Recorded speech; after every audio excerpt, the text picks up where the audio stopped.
Fellow investors, alright, this is a rare second video in a day I'm going to produce, alright, primarily because I happen to be on leave today, and yeah, the REIT market is I think heating up second day in a row, so I wanted to produce this fast, right? So this is the third REIT that I was supposed to cover in the last video, but I didn't have time to do it, so now I'm doing it. Right, disclaimer first, I'm not a financial advisor, none of this financial advice. I may make mistakes and do not guarantee that information shared is all accurate. Right, so no financial advice is given, all educational purposes only. Right, so before I tell you what is the REIT I'm going to look at, although I think you can guess by looking at this slide, right, I'm actually going to share with you Alibaba's latest results. Okay, I'm just going to focus on the commercial side of the business because the REIT we're going to talk about is on the retail side, right? So Taobao and Tmall, basically, if you look at here, Taobao and Tmall made solid progress in the monetization as planned, with CMR growing 9% year on year. I'm not fully sure how CRM relates to customer sales, all right? However, I suppose they are correlated, right? So I read the annual report for Alibaba further, right? So, and I found this line, right? Revenue from our Chinese commercial retail business in the quarter ended 31st December 2024 was up 5% compared to the same quarter of 2023, right? So there is a 5% improvement in retail sales, right? Which is pretty good if you consider, you look at the Singapore side, right? It's like point something improvement, right? If you look at FCT in the last video I made this morning, right, or this afternoon rather, and the 2.5% retail jump for FCT was, I said, considered quite a good result for Singapore. So for China, you have an increase of 5% for just from the revenue side for their China commerce retail business, right? So I think this is a good result for Alibaba, right? I also look at JD, right? JD also quite difficult to look at all. I mean, I'm not familiar with the Chinese businesses, but I tried to look for the retail side only, right? So it looks like a 15% jump from last year, right? In terms of revenue, as far as I understand it, right? Hopefully I got all the numbers right, right? So again, a very good result. Okay, anyone who is familiar and thinks I may have made a mistake, please let me know in the comment section below, but I did my best to pluck out the relevant numbers for retail revenue, all right, so that I can see whether there's a case for Capitaland China Trust. I think you will have guessed already, right? So I think retail spending return is a big thing, right? If they Alibaba and JD retail side, right? I specifically look at the retail side only. I didn't want to look at the other parts of their business, right? Seems like the positive returns, right? Alibaba looks like 5%, JD looks like 15% as opposed to last year, right? And I think also if you look at Capitaland China Trust latest report, they say government spending to boost spending further, right?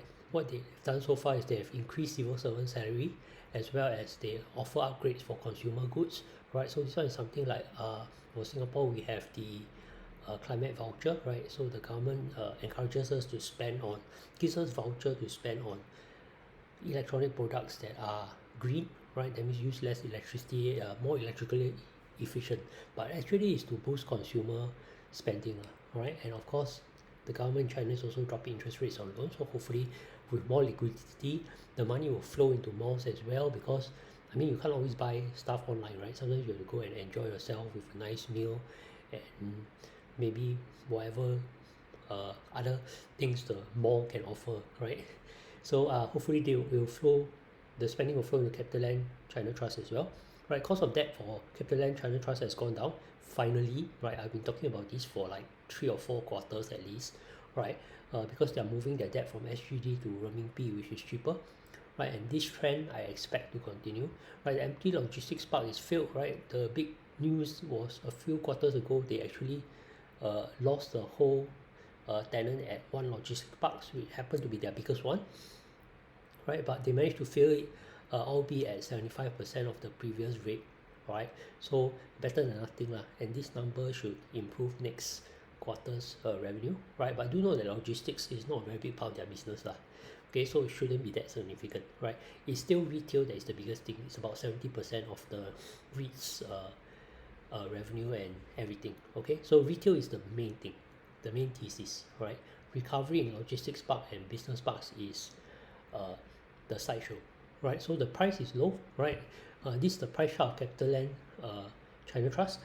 Today's spike was quite impressive, right? But even so, if you look at the broader term, it looks like more or less as low as it has always been, or it has been ever, right? So this is the most recent low. This spike was caused by the first Chinese craze on the recovery last year, right?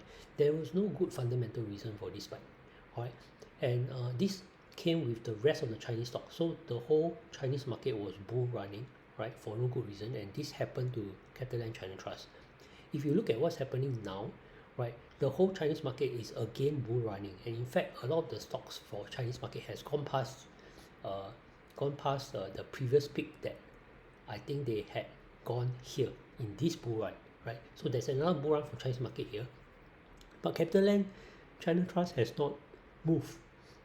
So I have reason to suspect this is a laggard, right? And this time I think it has more legs because fundamentally it appears like Chinese results for businesses have been better, and most recently you can see that it looks like uh, the China has already started to try to boost all the businesses, even shaking hands with Jack Ma recently, right? So I do think the worst might be over for China, right? And this might be a start of a very nice uptrend for Capitaland China Trust, right? So again, I stole some numbers from retirement, right? One issue that we may be concerned about is gearing, right? You can see what the report is 41.9%, but if you include hybrids, it'll be 44.2%. This is pretty much high, right? Not going to make any excuses. This is not a good thing, right? Uh, yeah, the rest I don't think. Yeah, interest coverage ratio is 3 times, which is barely on the acceptable level. This is adjusted to include the hybrids, right? So this is including paying for perpetual securities, right? But if you look at other metrics, it's cheap, right? Dividend is currently above 8.24%, right? So somewhere here, more than one standard deviation away from the average, right? So this indicates the REIT is cheap, right? And also price over NAV is between -1 and -2 standard deviations, right? -2 standard deviation is very cheap, and it's very rare that prices go beyond -2 standard deviation, right? So at this point, I think the price is pretty low, right? Again, I do say that this investment comes with risk, right? Yeah, there's overseas risk, there's forex risk, there's risk that the retail side will not benefit as much as the online space, right? However, that's what you get when you want to play for a large return, right? So do your own due diligence, right, before you make any investment, right? None of what I say is investment advice, right? And thank you very much for listening, right? Do give me a like if you benefited or learned something from this video too. Okay, thank you and goodbye.